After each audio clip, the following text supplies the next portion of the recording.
ulama besar. Beliau punya guru ya namanya Syukaik atau Syakik, ada yang Syakik, ada yang Syukaik. Apa kata beliau? Talabna khamsan fawajadnaha fi khamsin. Aku berusaha untuk mencari 5 hal, dan 5 hal tersebut aku temui pada yang 5 lain, gitu ya. Nyari 5 masalah atau 5 hal, tapi temui 5 hal yang lain. Kata beliau, talabna tarkad dunubi fawajadnahu fi salati duha. Aku mencari sesuatu yang bisa meninggalkan dosa-dosa. Ya, gimana sih caranya supaya kita nggak berbuat dosa gitu ya, atau meninggalkan dosa? Fawajadnahu fi sholati duha. Maka aku temui itu di dalam sholat duha. Ya, jadi sholat duha juga bisa meninggalkan perbuatan dosa kita. Jadi sering-sering untuk sholat duha minimal 2 rakaat, paling banyak 8. Ada yang bilang ulama fikih itu 8 rakaat ya. Kemudian ulama ahli hadis 12 rakaat ya. Jadi masing-masing punya dalil. Kalau kita paling sedikit 2, mau ngejain 4 silakan, 8 silakan, 12 silakan. Artinya setiap hari kalau bisa jangan sampai meninggalkan sholat duha. Ya, di sini kan katanya meninggalkan dosa. Dan juga banyak hadis-hadis yang menunjukkan tentang sholat duha. Ya, fadilah atau keutamaan. Salah satunya adalah untuk memperlancar rezeki. Nih, minta tolong nih yang rezekinya seret mulu, susah banget. Dagangan kadang-kadang laku, kadang-kadang kagak, nyari kerjaan susah. Apa lagi, macam-macam dah tentang rezeki. Tolong kalau bisa setiap hari jangan sampai meninggalkan sholat duha. Kalau bisa 4 ya. Saya lagi mencoba untuk mendawamkan sholat duha 4 rakaat. Ya, kalau tidak ada urusan yang mendesak atau tidak masuk pagi, ya minimal 4 rakaat saya melakukan. Rakaat pertama wasyamsil duhaha, rakaat kedua wadduha, atau rakaat pertama baca ayat kursi 11 kali, rakaat kedua baca qul huwallahu ahad 11 kali. Tapi banyak yang melakukan yang ini, yang ayat kursi 11 terus qul huwallahu 11. Banyak yang melakukan itu. Coba dah kalau ada kesempatan nampil lagi yang di rumah kagak ngapa-ngapain, coba dah baca sholat duha. Kan diajarin sama mu'allim, tambah lagi dengan baca al-waqi'ah habis sholat subuh sama habis sholat asar. Ya coba dah ya, yang sholat rezekinya insyaallah Allah lancar. Bahkan kata Nabi falyazdad akan ditambah. Yang kedua itu, yang ketiga, sholat duha itu merupakan sedekah buat sendi-sendi kita, gitu ya. Jadi ternyata sendi-sendi kita kata Nabi perlu disedekahin. Kalau kita sedekah sama makhluk Allah dengan menggunakan materi, tapi kalau kita bersedekah dengan sendi-sendi kita kata Nabi, itu sholat duha minimal 2 rakaat. Kalau kita sudah melaksanakan sholat duha 2 rakaat, berarti kita telah bersedekah dengan sendi-sendi kita. Kan salah satu yang bisa melancarkan rezeki adalah sedekah. Kalau kita punya materi, punya harta, sedekah dengan harta kita. Kalau kita enggak, ya minimal sedekah dulu dah buat anggota tubuh kita, yaitu dengan cara sholat duha. Nanti kalau sholat duha kan Allah mudahkan tuh segala urusan kita, Allah lancarkan rezeki kita, baru nanti kita mulai dengan materi. Kata Nabi, semakin banyak orang bersedekah maka semakin banyak pula diganti sama Allah. Ya, jadi kata Nabi kalau orang sering sedekah, falyazdad. Itu 3 kali Nabi mengatakan. Jadi yang namanya rezeki bisa ditambah. Intinya Nabi ngomong 3 kali. Paliasjat. Akan ditambah. Diumpamakan seperti kita mancing nih, kita mancing kayaknya kecil, umpannya kecil, dapatnya ikan gede kagak? Kecil. Nonsen. Hari paling kecil juga, encer kecil kan? Tapi kalau kayaknya gede, umpannya gede, maka akan menghasilkan ikan gede. Sedekah juga begitu. Ada 2.000, 5.000, 10.000, 5.000, 100.000. Yang masuk mana tuh? 2.000. Kotak. 2.000. Pengen rezekinya lancar, pengen rezekinya banyak. Kalau sedekah paling kecil mulu ditaruh. Gimana mau tambah? Ini habis juga Mau ngecas. Ya, kayak ada orang ini ya, ada punya 5.000, 10.000 sama 100.000 kan? 100, 5.000, yang dimasukin yang 5.000, itu kan? Yang 100 dia pengen masukin jatuh. Kata orang, kata yang belakang, Pak 100.000, ya pikir di bapak, dimasukinnya kotak. Kata bapak, itu di bapak jatuh. Itu sampai sono lagi kotak itu jauh banget. Masa iya dianin lagi, dibongkar lagi. Orang kulit tertawan tuh, makan dah tuh. Ya kira-kira dah kita, ya kalau ada 2.000, 5.000, 10.000, 20, 50, 100 ya, yang 20 dah masukin ya. Disini ada kis nih. Iya tengah-tengah. Tega amat sih uang 2.000 uang, jangan. Ya 20 belum sama sudah. Ip. Itu kata Nabi, ya. Jadi kalau pengen, ya. Dapat pancing ikan yang besar, kainnya harus besar, umpannya juga harus Besar. Kalau pengen rezeki kita besar, banyak, maka rezeki jangan melit.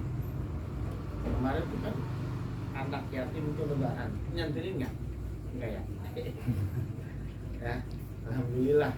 Kalau bisa itu jangan sampai kagak nyari anak yatim, minimal kasih berapa kayak gitu ya buat nyenengin mereka. Ketuanya nggak ada yang gerak. Cari anak yatim, sini nih, ini ada duit ini, 10.000 sama jajan ya. Girang banget tuh bocah, 10.000, bagi 200.000 juga. Ya, oh yatim piatu tuh kesian kemarin dia tuh, usap palanya, jangan dijitak palanya usap. Katanya cara ngusap, kata mualim, cara ngusap anak kami itu dari belakang ke depan, langsung ambil duit. Tuh, mau pulang sana. Ya, jadi setiap usapan yang kita sentuh itu Allah Subhanahu Wa Taala akan nambah rezeki kita, diampuni dosa-dosa kita. Kan kata Nabi, apabila ada anak yatim nangis karena kagak makan, karena nggak punya duit jajan, harus goncang katanya. Kata Allah, siapapun orangnya yang bisa menyenangkan anak yatim pada hari dia menangis, dia gembira, maka surga baginya. Anak yatim kemarin itu, ya, dan sampai kagak, alhamdulillah. Walaupun sedikit saya ngasih anak si Onek, saya kasih 200.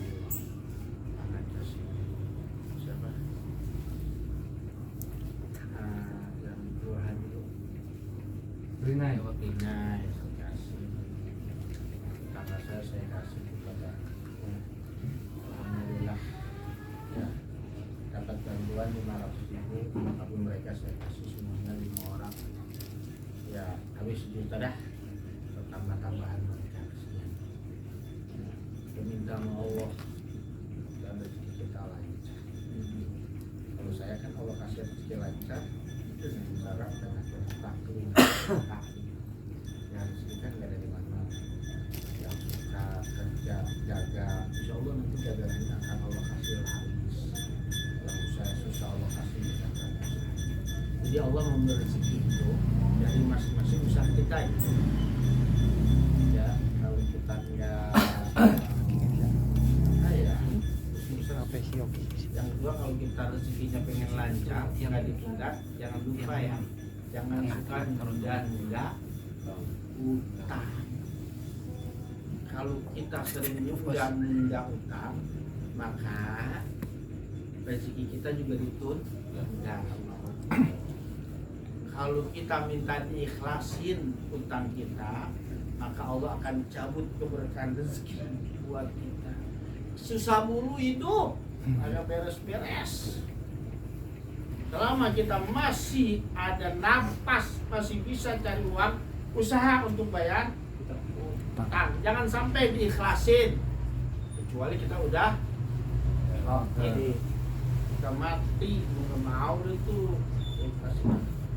Ikhlasin gimana udah mati? Jangan, tuh omongan kagak ikhlas tuh, ikhlasin. Ya gue ikhlasin dah, gimana kalau gue mau ikhlasin siapa yang bayar kalau juga susah. Jangan begitu, itu berarti kagak ikhlas tuh. Omongannya begitu. Kalau mau ikhlasin, kalau tanggung buat apa? Berarti ya bebas. Itu orang yang membebaskan hutang, itu pahalanya gede banget. Selama dia berbuat baik, maka pahalanya kita dapat.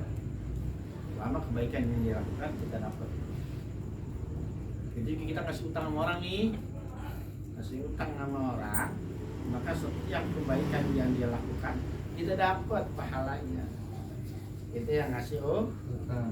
Cuman yang diutangin aja yang keblak banget. Pikiran Datang minta utang sama Nana nangis. Bukan sebulan. Lah udah 6 bulan belum diganti. Diparahin ngamuk-ngamuk, marah-marah. Ada gitu nak? Ada nggak? Ada orang sono no. Sono.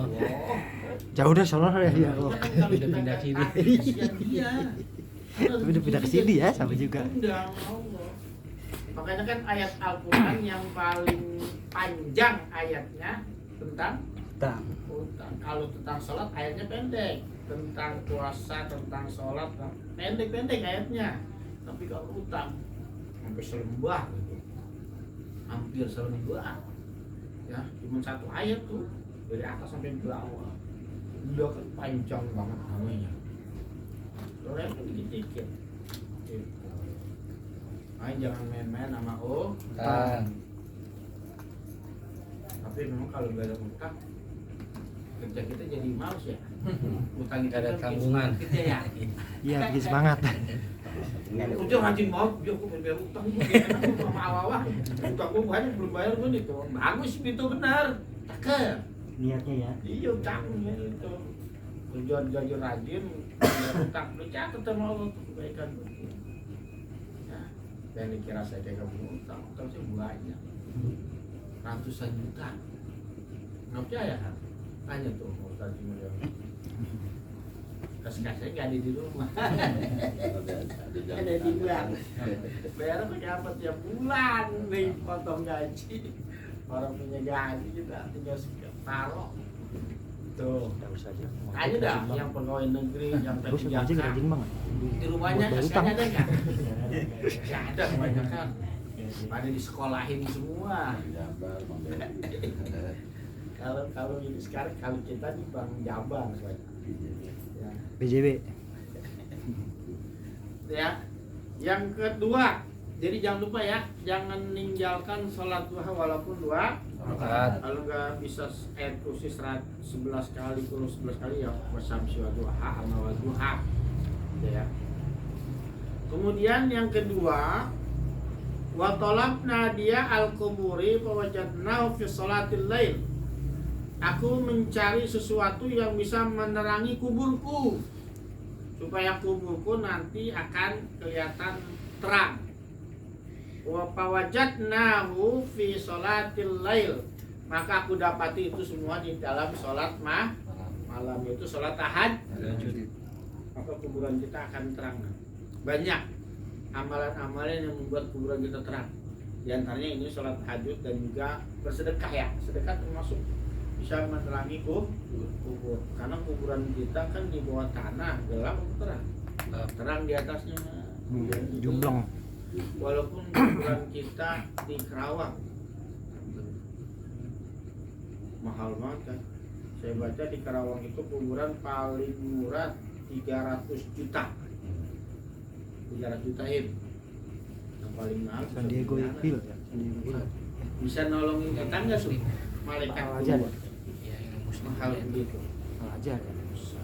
ayo bikin mahal sini aja DP sekalian dah tumpuk-tumpuk sini kan ya kalau masa ada keluarga itu gimana tuh Pak Ustadz kita ditumpuk sama keluarga kita sama saudara kita mabuk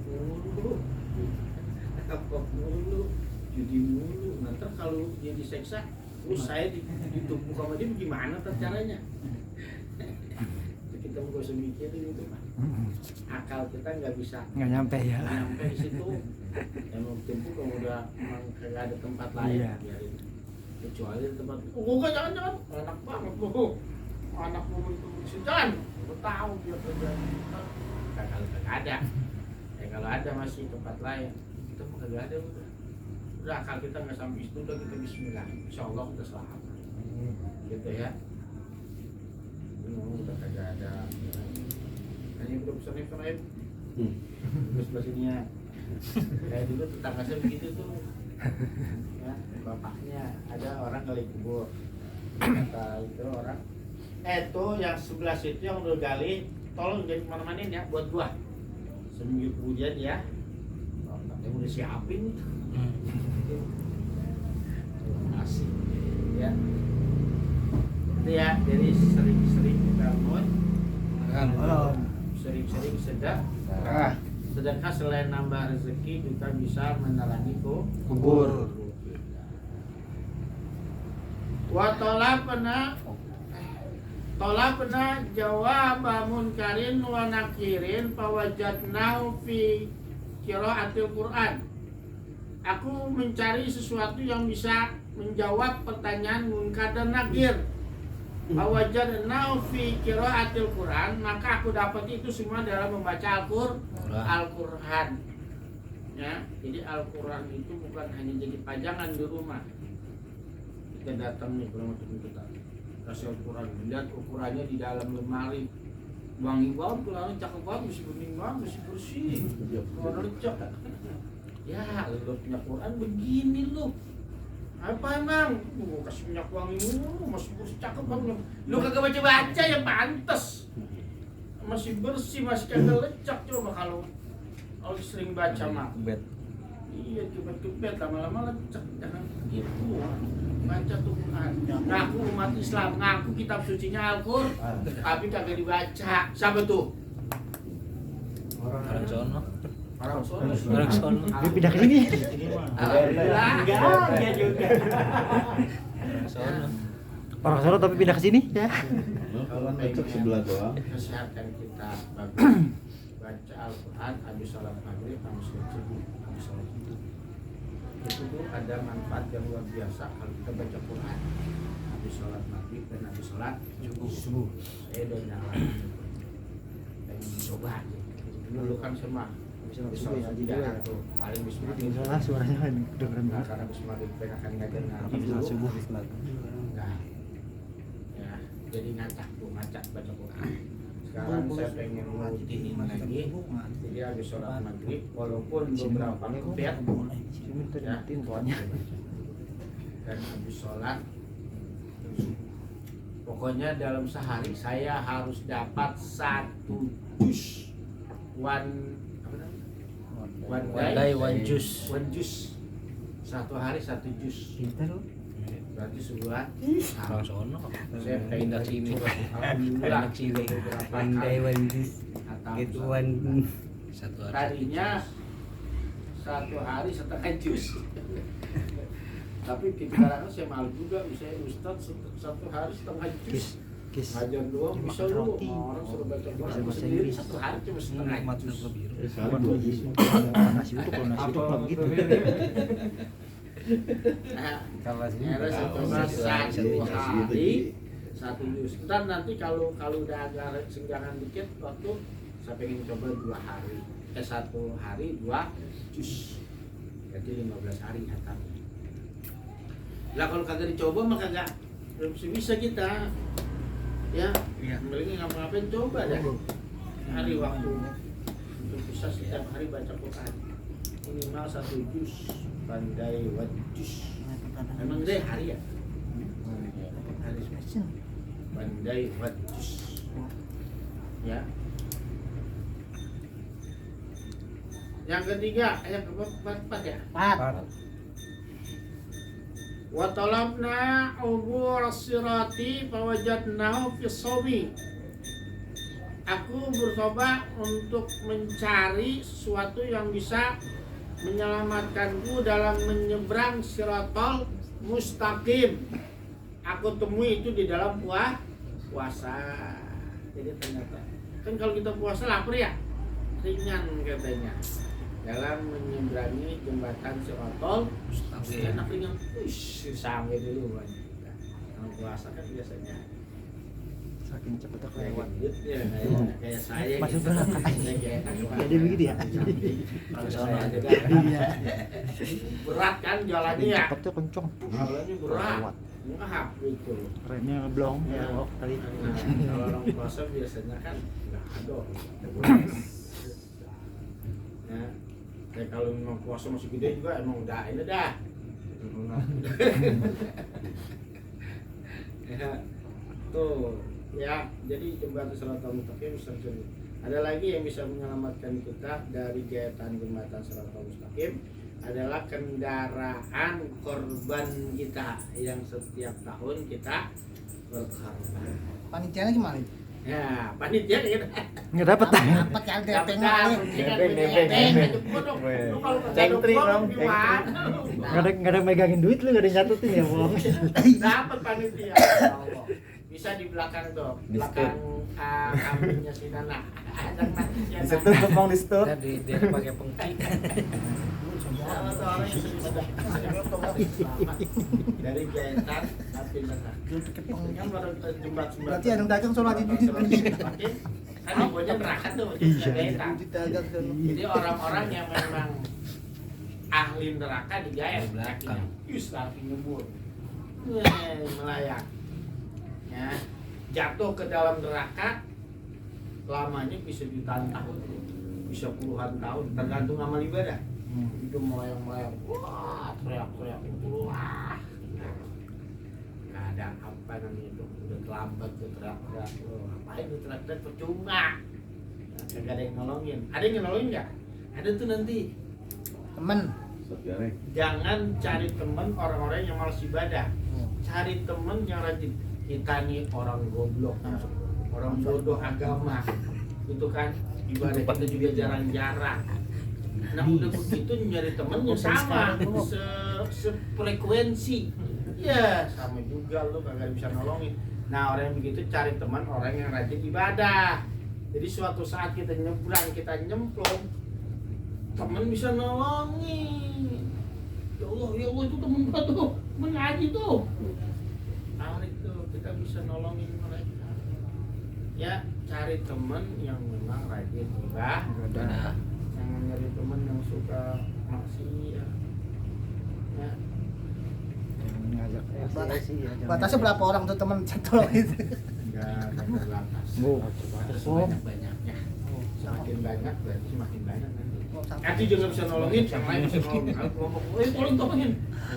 Soalnya nama remnya baru lemparin.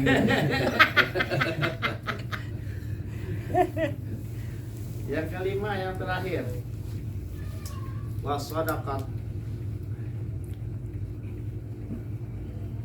Tadi jembatan siratal mustaqim itu puasa dengan sedekah ya. Sedekah juga bisa nolongin. Wa talabna dzillil arsy. Dzillal arsy. Ya. Wajadnahu fil khalwah. Aku mencari supaya bisa dinaungi dengan naungan arsy. Kalau kita dipayungi. Nanti kan kita katanya di padang mahsyar matahari satu hasta ya. Begini nih matahari. Satu hasta dari ujung jari sampai siku ini satu hasta. Nanti bayangin aja matahari segini. Sekarang aja jaraknya jauh banget, panasnya minta ampun. Gitu ya. Kecuali di Dieng noh. -6 derajat musim panas katanya memang ini minta ampun. Malah dingin salju apa? beku. Kemarin ke Bandung gila, lagi dingin amat Tukang ini di Bandung. sayur, Cilenjang ke Cilenjang. petani sayur. Satu palengan, mengalengan. Yuk, kalau dingin banget. Di Lembang juga dingin banget. Pasan tahun kemarin kagak, begitu saya lihat kan, oh ternyata bulan Desember tahun kemarin, jadi kagak begitu dingin. Saya ke Dieng juga bulan Desember, jadi ada dingin, terus sekarang sampai beres, ada minus 6 derajat. Dingin banget. Tuh katanya ya. Malah panas ya. Jadi nanti Eropa malah panas. kalau kita pengen dapat naungan bahwa jadnau fi khalwah, aku dapat itu dalam berkhalwat. Khalwat itu menyendiri untuk ibadah, tapi ya betapa menyendiri untuk beribadah kepada Allah Subhanahu. Tapi jangan kita nggak bisa sekonyong-konyong langsung beribadah sendiri khalwat, kagak mau nemuin teman orang, bukan gitu, salah ya. Jadi kalau pengen berkhalwat itu beresin dulu nih urusan-urusan dunia. Kalau urusan dunia udah beres, baru berkhalwat. Kayak Imam Ghazali kalau berkhalwat itu dia beresin dulu urusan dunia. Ya, dia serahkan semuanya kekayaannya kepada keluarganya, anak istrinya. Jadi anaknya nggak sulit, nggak susah, gitu ya. Beliau kan sebelumnya mengulama besar ya, ngajar sana kemari, ngarang kitab, ya. Beliau mendirikan perguruan tinggi, juga rektornya beliau tuh. Nah, rektor beliau tuh, beliau setelah selesai semua masanya untuk berkhalwat, masanya untuk beruzlah, dia berkhalwat atau beruzlah, menyendiri di suatu tempat hanya untuk ibadah. Nanti giliran sholatnya berjamaah beliau keluar dulu untuk sholat Jumat, nanti baru khusus diserahkan semuanya tuh. Jadi kita kalau pengen berkhalwat ntar, kalau sudah masanya, kita sekarang belum waktunya. Nanti kalau udah gede, gitu kan ya. Kalau pengen berkhalwat, tinggalin dulu anak istri kita, kontrakan 10 pintu, apa lagi? Tanah 2 hektar. Itu udah beres tuh ya, pasrahin semuanya tuh, olah dan tuh atur. Dia berkhalwat khusus untuk beribadah kepada Allah. Pernah Nabi melakukan berkhalwat beruzlah, pernah pada waktu usia 40 tahun, memasuki usia 40 tahun, beliau berkhalwat di Gua Hiro. Kenapa? Kalau beres nih, sekeliling gua kerjanya mabuk mulu, bunuh mulu, zina mulu, judi mulu. Nabi bingung bagaimana caranya nih merubah situasi ini. Dia berkhalwat di sebuah gua namanya Gua Hira. Beliau selalu beribadah, berdoa sama Allah. Bagaimana caranya? Itu Nabi berkhalwat, ya, Nabi beruzlah. Jadi khalwat atau uzlah itu ajaran Nabi. Tapi kita nggak bisa sekonyong-konyong uzlah. Kalau sekonyong-konyong uzlah ya kagak repot. Kesian anak istri kita di rumah. Ya, saya pernah dulu berdebat sama orang-orang yang suka drama tabligh ya. Dia bilang anak istrinya sudah saya serahkan semuanya kepada Allah. Saya kan pengen berdakwah. Hal ini pernah dilakukan oleh Nabi Ibrahim alaihissalam. Nabi Ibrahim dalam beribadah kepada Allah, dalam menyebarkan agama Allah, beliau menyerahkan anak istrinya kepada Allah di suatu tempat yang tandus, padang pasir, tanpa ada air di sekelilingnya, tanpa ada tumbuh-tumbuhan, tanpa ada makanan. Padahal pada waktu dia anaknya masih bayi, Nabi Ismail dengan ibunya Siti Hajar, dibikinin tenda, kemah ditinggal itu. Nabi Ibrahim berdakwah. Itu dalilnya katanya. Ya, Nabi. Ya, Nabi. Ya, saya nggak bisa jawab. Kalau saya jawab jadi ramen ntar. Nabi Muhammad mengajarkan kita Kalau kita punya tanggungan keluarga, beresin karena kewajiban kita jangan menyerahkan semuanya sama Allah. Itu Nabi Ibrahim, Nabi kayak sahabat dulu pernah diomelin sama Umar bin Khattab. Ada waktu sahabat pengen menaruh kudanya, pengen sholat, sahabat tersebut melepaskan kudanya.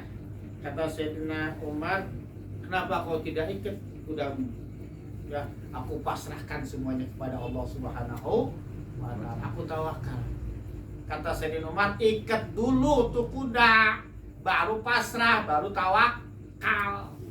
Itu kuda binatang. Ya, dan nanti kalau dia kagak ikat kemana-mana kabur. Ini kita bisa ngomong, lu jangan kemana-mana ya.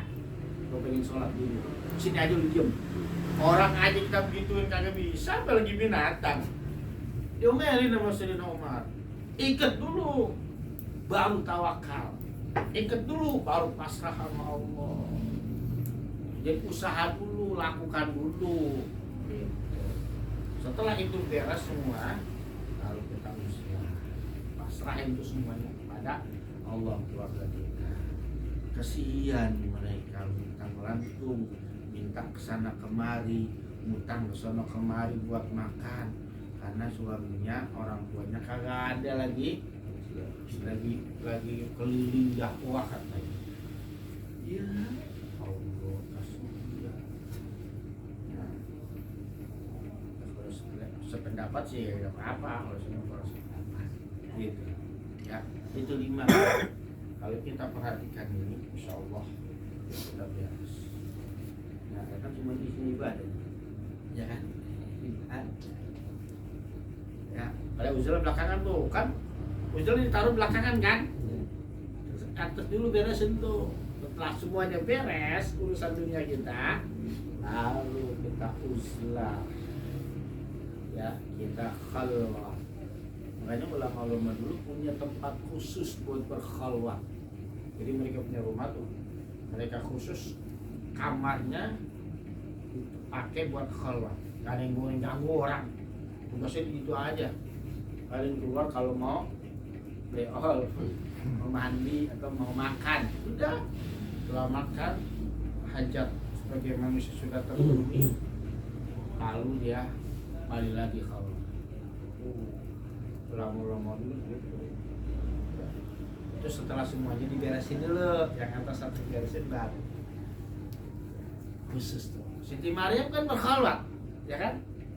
Siti Maryam berkhalwat di tempat khusus, nggak ada yang keluar masuk kecuali bapaknya.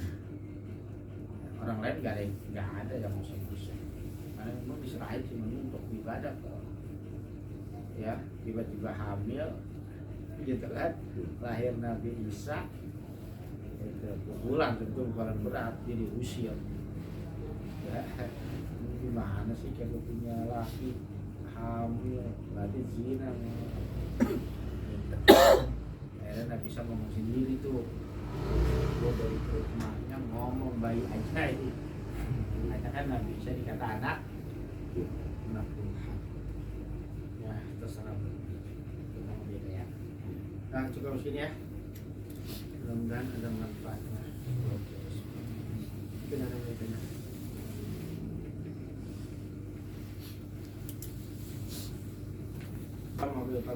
Assalamualaikum warahmatullahi wabarakatuh. Waalaikumsalam warahmatullahi wabarakatuh.